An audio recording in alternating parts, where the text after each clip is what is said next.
আসসালামু আলাইকুম। আমি মোহাম্মদ আলাউদ্দিন। সরাসরি অনুষ্ঠানের কাছে আমার একটা প্রশ্ন। নামাজের সময় টি-শার্ট বা গেঞ্জি পরে নামাজ আদায় হয় কিনা? অনেক ধন্যবাদ। আসলে সলাৎ আদায় করার জন্য আল্লাহ রসুল সাল্লাল্লাহু আলাইহি ওয়াসাল্লাম তিনি কিন্তু একটু সুন্দর করে পরিপাটি হয়ে যেতে বলেছেন, যে আল্লাহর সামনে উপস্থিত হওয়া, আল্লাহর সাথে বান্দার যে একটা সম্পর্ক, সেই সম্পর্কটা তৈরি হওয়া, এটা কিন্তু পোশাকেরও একটা অন্যতম গুরুত্বপূর্ণ বিষয়।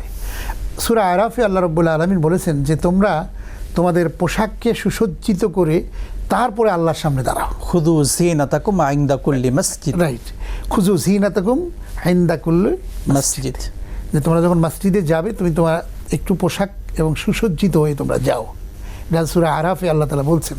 তাহলে বোঝা যাচ্ছে যে আমরা কিন্তু যেন তেন পোশাক পরে যাব না, মানে একটা ময়লাযুক্ত কাপড় পরে আমরা দাঁড়িয়ে যাব এমন না।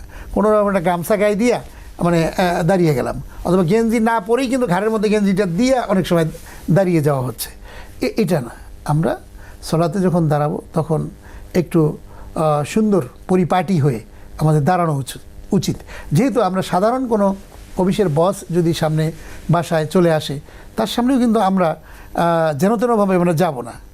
এমনকি আমরা ভালো একটা পোশাক পরে তারপরে আমরা ঘর থেকে বের হব। অফিসে গেলে তো কোনো কথাই নেই, আরও সুন্দর করে সুসজ্জিত হয়ে আমরা যাব।